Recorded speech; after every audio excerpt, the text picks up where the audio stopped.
ਹਾਜ਼ਰਾ ਹਜੂਰ ਜਾਹਰਾ ਜਹੂਰ। ਸਰਬ ਕਲਾ ਭਰਪੂਰ ਸਮਰੱਥ ਸਤਿਗੁਰੂ ਧੰਨ ਧੰਨ ਸ੍ਰੀ ਗੁਰੂ ਗ੍ਰੰਥ ਸਾਹਿਬ ਮਹਾਰਾਜ ਜੀ ਦੀ ਪਾਵਨ ਪਵਿੱਤਰ ਹਜ਼ੂਰੀ ਅੰਦਰ ਸੁਭਾਏਮਾਨ ਪਰਮ ਸਤਿਕਾਰਯੋਗ ਗੁਰੂ ਪਿਆਰੀ ਗੁਰੂ ਸਵਾਰੀ ਸਤ ਸੰਗਤ ਜੀਓ। ਸਤਿਗੁਰੂ ਸਾਹਿਬ ਪਾਤਸ਼ਾਹ ਜੀ ਦੀ ਅਪਾਰ ਕਿਰਪਾ ਬਖਸ਼ਿਸ਼ ਰਹਿਮਤ ਹੋਈ ਹੈ।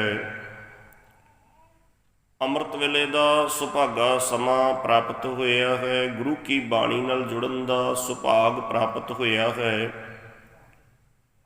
ਆਓ ਇਸ ਮਨੁੱਖਾ ਜੀਵਨ ਦਾ ਲਾਹਾ ਪ੍ਰਾਪਤ ਕਰੀਏ। ਸਤਿਗੁਰੂ ਸਾਹਿਬ ਜੀ ਦੇ ਪਾਵਨ ਪਵਿੱਤਰ ਬਚਨਾਂ ਦੀ ਵਿਚਾਰ ਦੀ ਸਾਂਝ ਪਾ ਕੇ ਆਪਣੇ ਇਸ ਕੀਮਤੀ ਜੀਵਨ ਨੂੰ ਸਫਲ ਬਣਾਉਣ ਦਾ ਯਤਨ ਕਰੀਏ ਜੀ। ਟੋਡੀ ਰਾਗ ਦੇ ਅੰਦਰ ਪੰਚਮ ਪਾਤਸ਼ਾਹ ਧੰਨ ਧੰਨ ਸ੍ਰੀ ਗੁਰੂ ਅਰਜਨ ਦੇਵ ਮਹਾਰਾਜ ਜੀ ਦਾ ਪਾਵਨ ਪਵਿੱਤਰ ਬਚਨ ਆਪਾਂ ਸਰਵਣ ਕੀਤਾ ਹੈ। ਸਾਹਿਬ ਜੀ ਨੇ ਬਖਸ਼ਿਸ਼ ਕੀਤਾ ਹੈ ਜੀ। ਸਾਹਿਬ ਪਾਤਸ਼ਾਹ ਕਹਿੰਦੇ ਹਰ ਹਰ ਚਰਨ ਹਿਰਦੈ ਉਰ ਧਾਰੇ, ਕਿ ਪ੍ਰਮਾਤਮਾ ਦੇ ਸੋਹਣੇ ਚਰਨ ਕਮਲਾਂ ਨੂੰ ਆਪਣੇ ਹਿਰਦੇ ਵਿੱਚ ਧਾਰਨ ਕਰਨਾ ਹੈ। ਹੁਣ ਅਸੀਂ ਆਖਾਂਗੇ ਵੀ ਚਰਨ ਜਿਹੜੇ ਨੇ ਉਹ ਹਿਰਦੇ ਵਿੱਚ ਕਿਵੇਂ ਚਲੇ ਜਾਣਗੇ, ਹਿਰਦੇ ਵਿੱਚ ਧਾਰਨ ਕਿਵੇਂ ਹੋਣਗੇ। ਗੁਰੂ ਕੀ ਮੱਤ ਨੂੰ ਗ੍ਰਹਿਣ ਕਰਨਾ,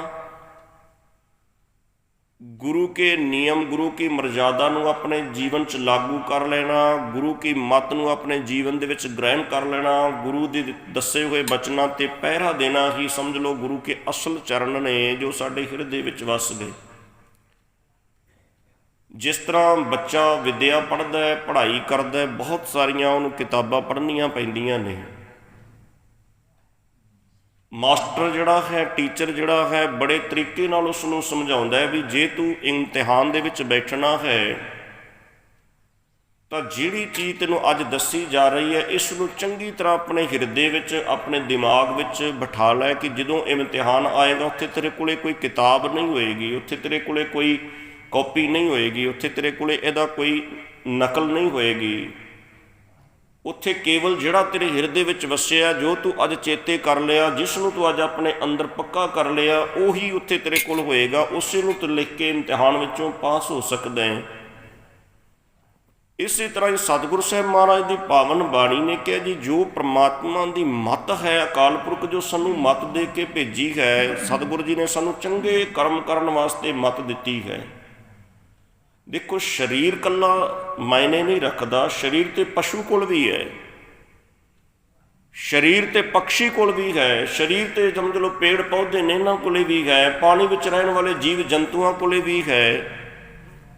ਪਰ ਜਿਹੜੀ ਮੱਤ ਦੀ ਦਾਤ ਦੇ ਕੇ ਸਤਿਗੁਰੂ ਨੇ ਸਾਨੂੰ ਸੰਸਾਰ ਵਿੱਚ ਭੇਜਿਆ ਤੇ ਸਾਹਿਬ ਜੀ ਕਹਿਣ ਲੱਗੇ ਉਹ ਸਭ ਤੋਂ ਕੀਮਤੀ ਹੈ, ਜੋ ਸਾਨੂੰ ਮਨੁੱਖ ਨੂੰ ਉੱਚੇ ਸਤਰ ਤੱਕ ਲੈ ਜਾ ਸਕਦੀ ਹੈ।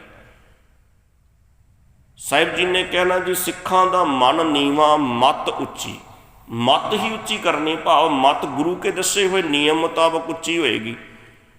ਜਦੋਂ ਸਾਡੀ ਸੋਚ, ਸਾਡੀ ਵਿਚਾਰਧਾਰਾ ਗੁਰੂ ਪਾਤਸ਼ਾਹ ਦੇ ਪਾਵਨ ਬਚਨਾਂ ਨਾਲ ਮੈਚ ਕਰਦੀ ਹੈ, ਪਾਵਨ ਬਚਨਾਂ ਨਾਲ ਮਿਲਦੀ ਹੈ, ਜਿਵੇਂ ਗੁਰੂ ਸਾਨੂੰ ਕਹਿ ਰਿਹਾ ਸੀ ਉਸ ਨੂੰ ਮੰਨ ਰਹੇ ਹਾਂ, ਪ੍ਰਵਾਨ ਕਰ ਰਹੇ ਹਾਂ, ਤਾਂ ਸਮਝ ਲਓ ਕਿ ਸਾਡੀ ਮੱਤ ਅੰਦਰ ਗੁਰੂ ਦੇ ਚਰਨ ਵਸ ਚੁੱਕੇ ਨੇ, ਸਾਡੇ ਹਿਰਦੇ ਅੰਦਰ ਗੁਰੂ ਕੇ ਚਰਨ ਵਸ ਚੁੱਕੇ ਨੇ। ਪਰ ਜੇ ਕੇਵਲ ਅਸੀਂ ਸੁਣ ਲਿਆ ਪਰ ਉਸ ਨੂੰ ਅੰਦਰ ਵਸਾਇਆ ਨਹੀਂ ਤਾਂ ਸਮਝ ਲਓ ਅਸੀਂ ਇੱਕ ਕੰਨੋਂ ਸੁਣਿਆ, ਦੂਜੇ ਕੰਨੋਂ ਕੱਢ ਦਿੱਤਾ ਹੈ। ਸਾਹਿਬ ਜੀ ਨੇ ਕਿਹਾ ਜੀ, ਹਰ ਹਰ ਚਰਨ ਹਿਰਦੈ ਉਰ ਧਾਰੇ, ਗੁਰੂ ਕੇ ਚਰਨ ਗੁਰੂ ਕੀ ਮੱਤ ਨੂੰ ਹਿਰਦੇ ਵਿੱਚ ਧਾਰਨ ਕਰਨਾ ਹੈ ਜੀ, ਪ੍ਰਪੱਕ ਹੋਣਾ ਗੁਰੂ ਦੇ ਨਿਯਮ ਤੇ। ਸਾਹਿਬ ਜੀ ਨੇ ਕਿਹਾ ਸਿਮਰ ਸੁਆਮੀ ਸਤਿਗੁਰ ਆਪਣਾ, ਜਦੋਂ ਅਸੀਂ ਆਪਣੇ ਸਤਿਗੁਰੂ ਨੂੰ ਚੇਤੇ ਕਰਾਂਗੇ, ਯਾਦ ਕਰਾਂਗੇ, ਦੇਖੋ ਜਿਹਨੂੰ ਅਸੀਂ ਵਾਰ-ਵਾਰ ਚੇਤੇ ਕਰਦੇ ਹਾਂ ਉਹਦੇ ਨਾਲ ਸਾਡਾ ਮੋਹ ਬੜਾ ਬਣ ਜਾਂਦਾ, ਪਿਆਰ ਬੜਾ ਬਣ ਜਾਂਦਾ ਹੈ। ਪਰ ਜਿਹਨੂੰ ਅਸੀਂ ਸਾਲ ਭਰ ਚੇਤੇ ਹੀ ਨਾ ਕਰੀਏ ਉਹਦੇ ਨਾਲ ਉਹਨਾਂ ਮੋਹ ਵੀ ਨਹੀਂ ਹੁੰਦਾ, ਉਹਨਾਂ ਪਿਆਰ ਵੀ ਨਹੀਂ ਹੁੰਦਾ। ਸਤਿਗੁਰੂ ਜੀ ਨੇ ਕਿਹਾ ਜੀ, ਪਰਮ ਪਿਤਾ ਪਰਮਾਤਮਾ ਜੀ ਦੀ ਕਿਰਪਾ ਸਦਕਾ ਸਿਮਰ ਸੁਆਮੀ ਸਤਿਗੁਰ ਆਪਣਾ, ਆਪਣੇ ਸਤਿਗੁਰੂ ਨੂੰ, ਆਪਣੇ ਪਰਮਾਤਮਾ ਨੂੰ ਚੇਤੇ ਵਿੱਚ ਰੱਖਣਾ ਹੈ। ਕਾਰਜ ਸਫਲ ਹਮਾਰੇ, ਕੋਈ ਵੀ ਸਾਡਾ ਕਾਰਜ ਸਤਿਗੁਰੂ ਜੀ ਅਧੂਰਾ ਨਹੀਂ ਰਹਿਣ ਦੇਣਗੇ ਕਿ ਅਸੀਂ ਕਾਰਜਾਂ ਦੇ ਪਿੱਛੇ ਦੌੜ ਭੱਜ ਕਰਕੇ ਆਪਣੇ ਮਾਲਕ ਤੋਂ ਟੁੱਟ ਜਾਈਏ, ਪ੍ਰਮਾਤਮਾ ਨੂੰ ਭੁੱਲ ਜਾਈਏ। ਨਹੀਂ, ਸਤਿਗੁਰੂ ਜੀ ਕਹਿੰਦੇ ਤੂੰ ਮੈਨੂੰ ਚੇਤੇ ਰੱਖ। ਪਰਮਾਤਮਾ ਜਿਹੜਾ ਕਹਿੰਦੇ ਨੇ, ਪਰਮਾਤਮਾ ਜੀ ਕਹਿੰਦੇ ਤੂੰ ਪਰਮਾਤਮਾ ਨੂੰ ਯਾਦ ਰੱਖੇਂਗਾ ਤੇ ਪਰਮਾਤਮਾ ਤੇਰੇ ਸਾਰੇ ਕਾਰਜਾਂ ਨੂੰ ਕਰਦੇ ਹੀ ਜਾਣਗੇ, ਉਹਨਾਂ ਨੂੰ ਤੂੰ ਚੇਤੇ ਵਿੱਚ ਹੈ, ਤੇਰਾ ਕੋਈ ਕਾਰਜ ਅਟਕੇਗਾ ਨਹੀਂ। ਸਿਮਰ ਸੁਆਮੀ ਸਤਿਗੁਰ ਆਪਣਾ ਕਾਰਜ ਸਫਲ ਹਮਾਰੇ, ਕੋਈ ਵੀ ਕਾਰਜ ਤੇਰਾ ਜ਼ਿੰਦਗੀ ਦਾ ਅਧੂਰਾ ਨਹੀਂ ਰਹੇਗਾ। ਸਤਿਗੁਰ ਆਪ ਕਿਰਪਾ ਬਖਸ਼ਦੇ ਨੇ। ਆਪਾਂ ਭਗਤ ਸਾਹਿਬਾਨਾਂ ਦੀ ਬਾਣੀ ਨੂੰ ਪੜ੍ਹਦੇ ਹਾਂ, ਸੁਣਦੇ ਹਾਂ। ਭਗਤ ਕਬੀਰ ਜੀ ਦਾ ਕੋਈ ਕਾਰਜ ਅਟ ਗਿਆ ਤੇ ਮਹਾਰਾਜ ਨੇ ਆਪ ਸਵਾਰਿਆ।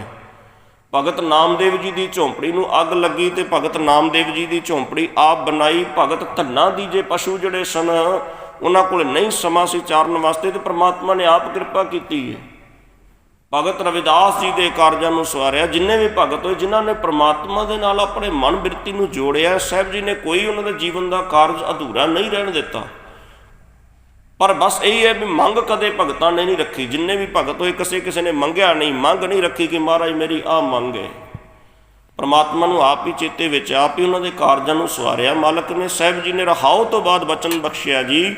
ਸਾਹਿਬ ਕਹਿੰਦੇ ਪੁੰਨ ਦਾਨ ਪੂਜਾ ਪਰਮੇਸ਼ਰ, ਹਰ ਕੀਰਤ ਤਤ ਵਿਚਾਰੇ।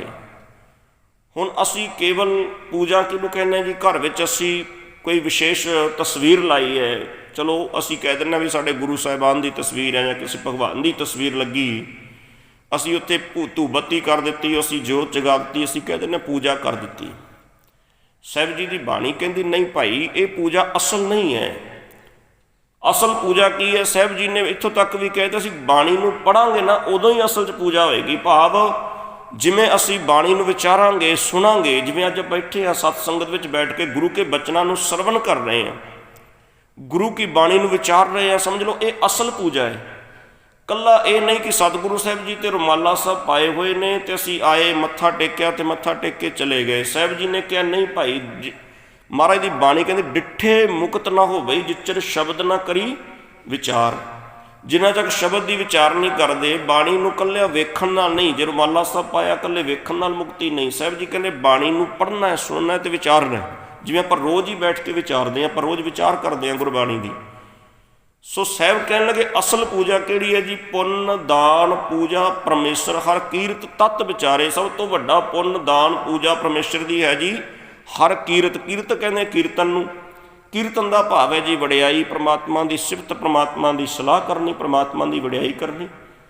ਕੋਈ ਗਾ ਕੇ ਕਰ ਲੈਂਦਾ ਹੈ, ਕੋਈ ਸੁਣ ਕੇ ਕਰ ਲੈਂਦਾ ਹੈ, ਕੋਈ ਪੜ੍ਹ ਕੇ ਕਰ ਲੈਂਦਾ ਹੈ। ਜਿਵੇਂ ਆਪਾਂ ਕਿਸ ਤਰੀਕੇ ਨਾਲ, ਜਿੱਦਾਂ ਵੀ ਸਾਨੂੰ ਉਸ ਪ੍ਰਮਾਤਮਾ ਦੀ ਵਡਿਆਈ ਕਰਨੀ ਆਉਂਦੀ ਹੈ, ਬਾਣੀ ਨਹੀਂ ਪੜ੍ਹਨੀ ਆਉਂਦੀ ਤਾਂ ਅਸੀਂ ਮਾਲਕ ਦੇ ਸ਼ਬਦ ਜਿਹੜੇ ਨੇ, ਪਾਤਸ਼ਾਹੀ ਦਾ ਬਾਣੀ ਦਾ ਜੇ ਸ਼ਬਦ ਨਹੀਂ ਚੇਤੇ ਵਿੱਚ ਯਾਦ ਆਉਂਦਾ ਤਾਂ ਬਾਣੀ ਨਹੀਂ ਪੜ੍ਹ ਸਕਦੇ।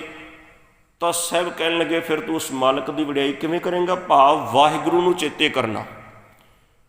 ਜਿਹੜੇ ਬਾਣੀ ਨਹੀਂ ਪੜ੍ਹ ਸਕਦੇ, ਵਾਹਿਗੁਰੂ ਵਾਹਿਗੁਰੂ ਕਰੀਏ, ਆਪਾਂ ਉਸ ਕਾਲ ਪੁਰਖ ਨੂੰ ਵਾਹਿਗੁਰੂ ਨੂੰ ਸੰਬੋਧਨ ਕਰਕੇ ਬੋਲੀਏ ਤਾਂ ਸਮਝ ਲਓ ਸਾਡੀ ਫਿਰ ਵੀ ਹਾਜ਼ਰੀ ਲੱਗ ਜਾਣੀ, ਫਿਰ ਵੀ ਸਾਡਾ ਯਾਨੀ ਕਿ ਪੂਜਾ ਹੋ ਜਾਣੀ ਹੈ। ਭਾਵ ਸਤਿਗੁਰੂ ਜੀ ਕਹਿੰਦੇ ਹਰ ਕੀਰਤ ਤਤ ਵਿਚਾਰੇ, ਕਿ ਉਹ ਰੱਬ ਦੇ ਪਿਆਰਿਆਂ ਨੇ ਤੱਤ ਕੱਢਿਆ ਕਿ ਪ੍ਰਮਾਤਮਾ ਦਾ ਅਸਲ ਬੰਦਗੀ ਹੀ ਪ੍ਰਮਾਤਮਾ ਦੀ ਅਸਲ ਪੂਜਾ ਹੈ।